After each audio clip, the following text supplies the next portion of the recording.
দেখেন, আপনি আল্লাহ রাব্বুল আলামিনের কাছে সব কিছু চাইতে পারেন। আল্লাহ রাব্বুল আলামিনের কাছে আপনি প্রচুর অর্থ সম্পদ চান, আপনি আল্লাহ রাব্বুল আলামিনের কাছে সুন্দর একটা জীবন চান, আপনি আল্লাহ রাব্বুল আলামিনের কাছে অনেক টাকা পয়সা চান, আপনি একজন ভালো জীবন সঙ্গী চান, আপনি অনেক কিছু আল্লাহ রাব্বুল আলামিনের কাছে চাইতে পারেন। কিন্তু নিজের জীবনটাকে এমন একটা জায়গায় নিয়ে যায়েন না, যে জায়গাটাতে গেলে পরে আপনি নিজেকে একজন সৃষ্টিকর্তা ভাবা শুরু করে দেন।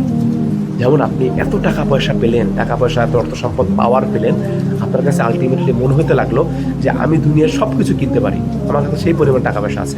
আপনার কাছে মনে হলো আমার কাছে এত পরিমাণ পাওয়ার আছে, আমি পুরো দুনিয়া নিজে কন্ট্রোল করতে পারি। আপনি যখন এই জায়গাটাতে চলে যাবেন, আপনি যখন এটা ভাবা শুরু করবেন, তখন আপনি ধ্বংস হয়ে যাবেন। যেমনটা ধ্বংস হয়ে গিয়েছিল ফিরআউন, যেমনটা ধ্বংস হয়ে গিয়েছিল নমরুদ। তাই আসুন, আমরা আল্লাহ রাব্বুল আলামিনের কাছে সব কিছু আমরা চাই, কিন্তু তার পাশাপাশি এইটাও আমরা বলি, হে আল্লাহ, তুমি আমাকে সব কিছু দিয়েছো এবং সব কিছু রক্ষাকারী তুমি। তুমি চাইলে আমার সব কিছুকে আবার ধ্বংস করে দিতে পারো, আমাকে আবার সেই পূর্বের জায়গাতে শূন্য পকেটে নিয়ে যেতে পারো। আল্লাহ রাব্বুল আলামিন, তুমি আমাকে এই ধন সম্পদগুলোকে তুমি তেমনভাবে রক্ষণাবেক্ষণ করার তৌফিক দাও যেমনটা তুমি চেয়েছিলে।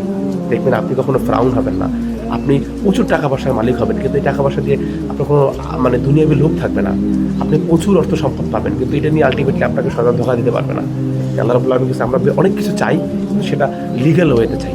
আমিন। আসসালামু আলাইকুম ওয়া রাহমাতুল্লাহি ওয়া বারাকাতুহু।